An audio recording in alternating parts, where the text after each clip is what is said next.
Assalamualaikum warahmatullahi wabarakatuh. Para pendengar yang dirahmati Allah, dalam kesempatan ini saya akan coba berbicara tentang pemahaman sederhana tentang ontologi ilmu pengetahuan, epistemologi ilmu pengetahuan, dan aksiologi ilmu pengetahuan. Kendati dalam ceramah sebelumnya secara umum sudah dibicarakan, tapi untuk kali ini saya ulangi pembicaraan lebih spesifik atau lebih khusus ya, kepada ketiga aspek ya, ontologi, epistemologi, dan aksiologi ilmu pengetahuan. Dalam makna ontologi ilmu pengetahuan akan kita coba lihat apakah hakikat ilmu pengetahuan dan struktur ilmu pengetahuan. Ini yang pertama. Yang kedua, epistemologi ilmu pengetahuan, yakni dari mana ilmu pengetahuan itu diperoleh dan bagaimana juga ilmu pengetahuan itu dianggap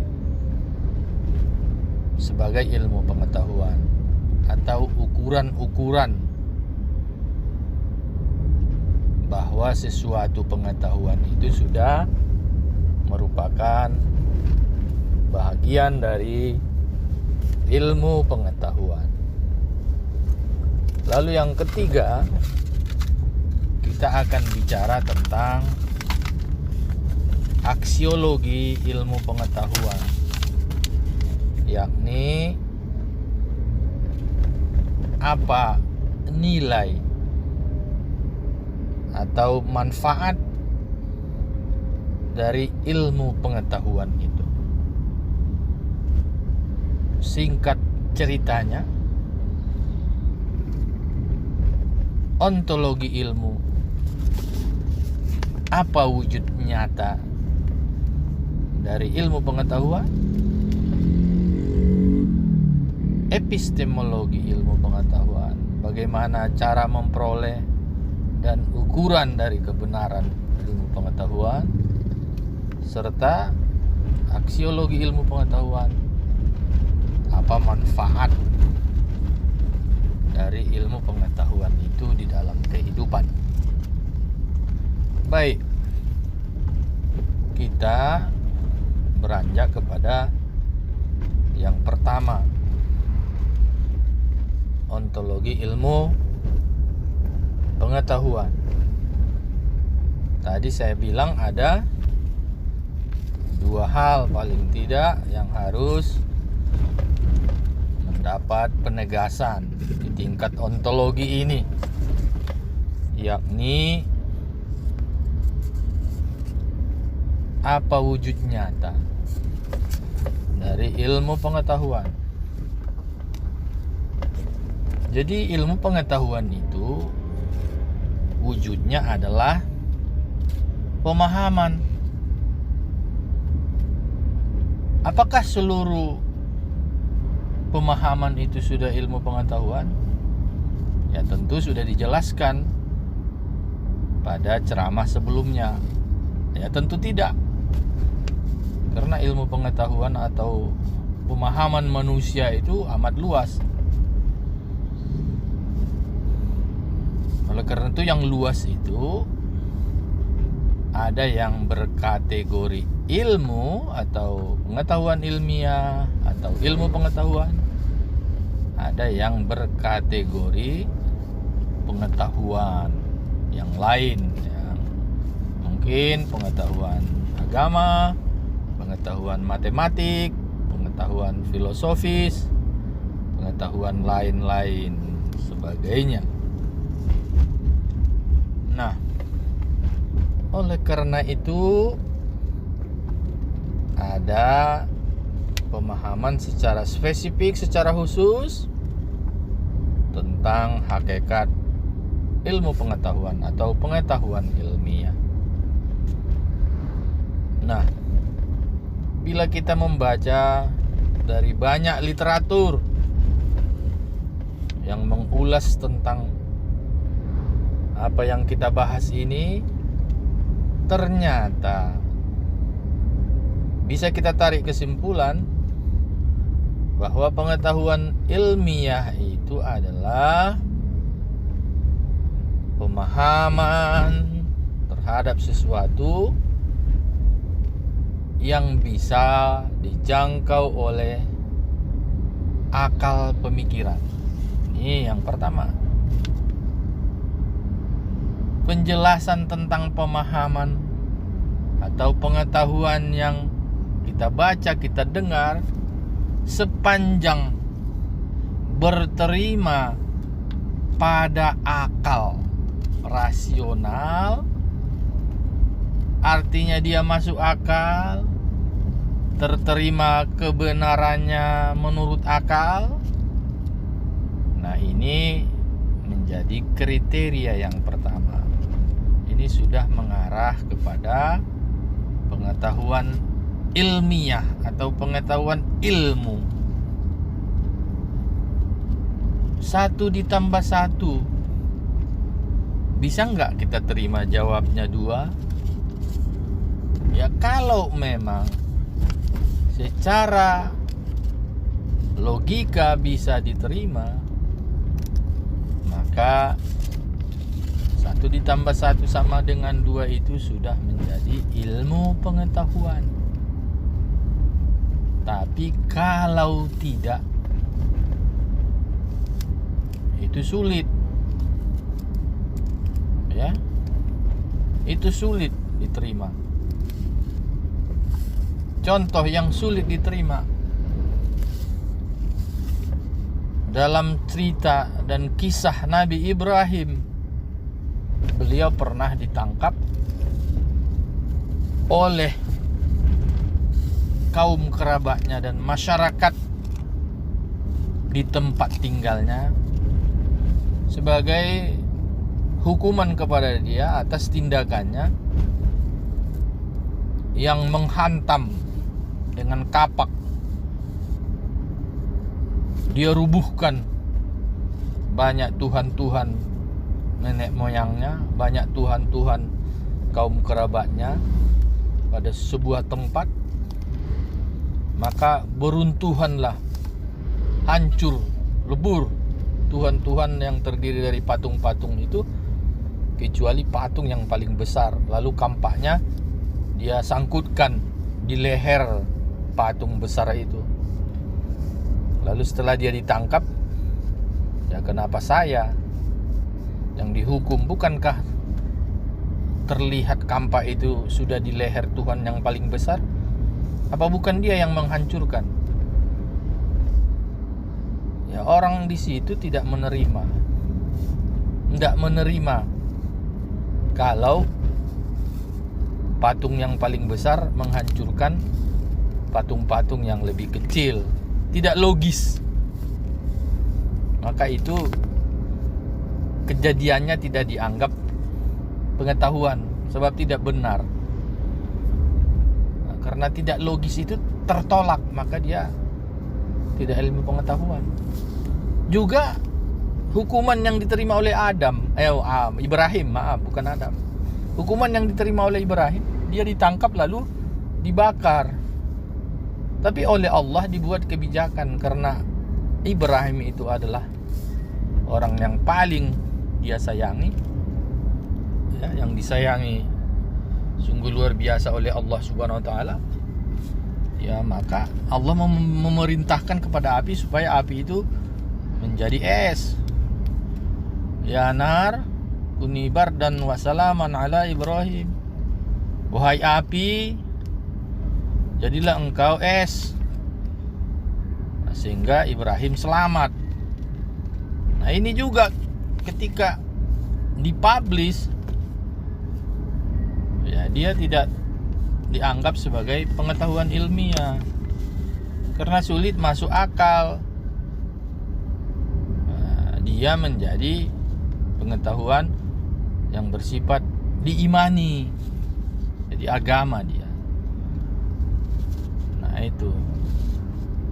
Kendati pun sebenarnya ketika diteliti masih hidup Ibrahim, ya justru karena api itu tidak membakarnya makanya dia tidak mati. Tapi tidak bisa diterima sampai hari ini kalau api itu dingin. Api tetap membakar. Karena peristiwa pada Nabi Ibrahim itu pengecualian, maka ia hanya bisa diterima dengan iman, pengetahuan agama. Ini ya, ini yang pertama, kriteria pertama. Jadi pengetahuan ilmiah itu selalu harus sejalan dengan akal pikiran, diterima secara akal sehat, karena informasi pengetahuan itu dapat dijangkau oleh akal. Yang kedua adalah dapat dijangkau oleh panca indera. Jadi kebenaran itu menjadi ilmu pengetahuan ketika pemahaman itu bisa dibuktikan, diverifikasi secara fisikal oleh panca indera. Ada informasi bahwa tadi pagi ada orang meninggal, sampai 6 orang, karena terjadi kecelakaan. Ada laga kambing antara angkot dengan truk yang membawa pupuk. Truk tronton bertabrakan dengan sebuah angkot sehingga menyebabkan orang meninggal sampai 6 orang. Nah, secara akal itu bisa jadi diterima kalau memang truk tronton bertabrakan dengan angkot lalu mengakibatkan ada 6 orang yang meninggal dunia, ya secara akal kan bisa diterima. Tapi karena itu menyangkut dengan fakta kejadian, ada yang menjalani, ada tempat kejadian, maka itu dianggap sebuah kebenaran yang wajar menjadi pengetahuan ilmiah ketika memang sudah diverifikasi, dilihat oleh mata, dijangkau. Nah, itu sudah bisa ya, dijangkau oleh mata, dalam makna dilihat mata, bahkan bisa diraba, bisa dipegang ya, angkot yang sudah remuk. Nah, ini layak menjadi pengetahuan ilmiah. Ini yang pertama. Nah, ini yang kedua maksudnya. Jadi bisa dijangkau oleh akal dan juga panca indera. Nah, inilah wujud nyata atau hakikat pengetahuan ilmiah. Di luar itu tidak pengetahuan ilmiah menurut konsep ini. Yang kedua, ada struktur ilmu. Ya. Struktur ilmu secara ontologis, karena tadi hakikat ilmu itu sesuatu yang bisa dijangkau oleh akal pemikiran dan panca indera, maka struktur ilmu atau badan pengetahuan ilmiah itu adalah ada pengetahuan yang bersifat rasional, ada pengetahuan yang bersifat empirikal, ada pengetahuan yang ukurannya di akal, ada pengetahuan ilmiah yang ukurannya di pembuktian. Jadi ada analisis pikiran, ada realitas yang faktual. Ini struktur dari pengetahuan ilmiah. Selanjutnya kita bicara tentang epistemologi, ilmu pengetahuan. Seperti yang saya sampaikan di awal, epistemologi ini adalah bidang filsafat yang mempertanyakan bagaimana pengetahuan itu diperoleh.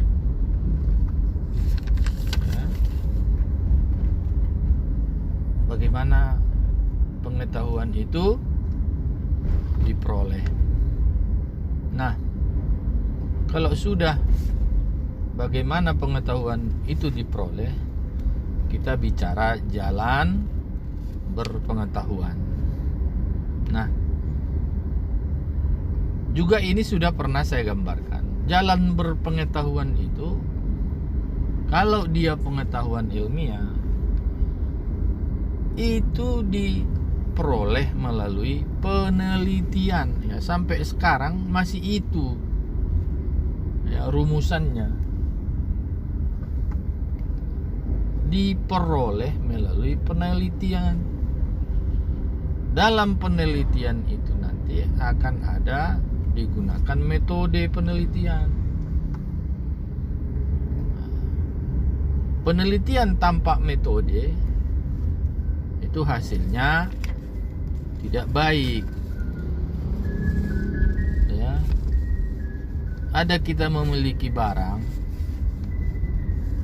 kalau barang itu kita curi, itu bukan milik kita. Tapi sesuatu barang diperoleh melalui metode yang tepat. Ya, memang kita mencari uang dengan keringat kita, dengan pikiran kita, terbuang waktu kita, terbuang pikiran kita, lalu kita menerima uang, dan uang itu kita belikan kepada satu benda. Lalu benda itu kita simpan, kita pegang, maka benda itu ya milik kita. Ya, karena memang tetes keringat kita. Tapi kalau benda itu tanpa metode, ya metodenya ya mencuri, ya metode juga, tapi kan diperoleh melalui ya penipuan. Ya kan? Jadi tidak melalui prosedural. Ya, ini tidak milik kita, tapi milik orang lain yang dipindah tangankan dengan jalan mencuri. Nah, ini. Jadi pengetahuan ilmiah itu diperoleh melalui penelitian, menggunakan metode, dan menghasilkan informasi tentang pemahaman terhadap sesuatu objek. Nah, ini dia.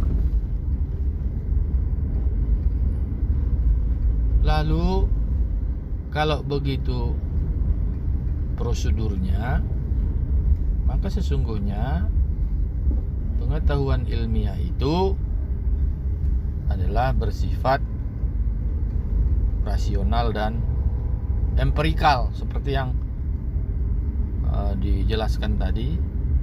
Memperolehnya bisa melalui proses-proses penggunaan akal pikiran yang sehat, ya, mengkaji rumus-rumus berpikir atau taat kepada aturan berpikir, dan juga melalui prosedur penelitian dengan jalan-jalan membuktikan, melakukan atau eksperimen, dan mengukur apakah jarak atau lebar atau berat. Nah, ini ada pengukuran, ada eksperimen, ya, dan ada macam-macam metode memperoleh pengetahuan. Sebetulnya dalam metode memperoleh ilmu pengetahuan itu paling tidak ada 4. Ada rasionalisme, empirisme, positivisme, dan metode ilmiah. Saya kira ini nanti secara khusus dibicarakan. Lalu kita berangkat kepada yang terakhir. Apa itu aksiologi ilmu pengetahuan? Aksiologi ilmu pengetahuan, seperti yang saya sebut tadi, aksiologi ini adalah bicara tentang manfaat, nilai atau kegunaan dari pengetahuan ilmiah atau ilmu pengetahuan. Nah, sebenarnya ilmu pengetahuan itu amat penting bagi menopang kehidupan. Ya, bayangkanlah kita hidup di dunia ini, ya kan? Ya, penuh dengan sarana yang dipersembahkan Tuhan kepada manusia untuk bisa dimanfaatkan. Sarana yang banyak ini ya tidak lain harus dengan ilmu pengetahuan. Dipahami dulu sekeliling kehidupan itu, apa yang ada di sekeliling kita, yes, alam, ya kan, manusia. Ketika itu semua dipahami, nah, maka akan ada pemanfaatan ilmu pengetahuan.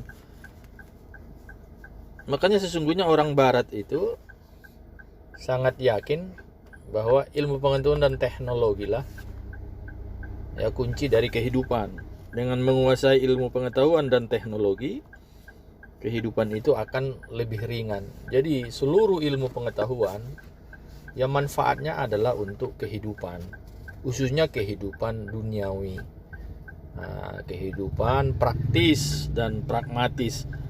Sehingga dengan dikuasainya ilmu pengetahuan, hidup ini lebih ringan karena kita memiliki objek-objek yang bisa mendatangkan manfaat di dalam rangka menutupi kebutuhan hidup sehari-hari. Nah, inilah manfaat dari ilmu pengetahuan. Jadi aksiologi, jadi kegunaan dari ilmu pengetahuan. Jadi cenderung kepada manfaat praktis dan pragmatisnya. Tentu di sisi lain masih banyak manfaatnya, utamanya dalam mengangkat nilai kehidupan itu sendiri. Saya kira ini aja dulu, nanti secara wawasan keagamaan secara khusus akan dibicarakan. Demikian, Assalamualaikum warahmatullahi wabarakatuh.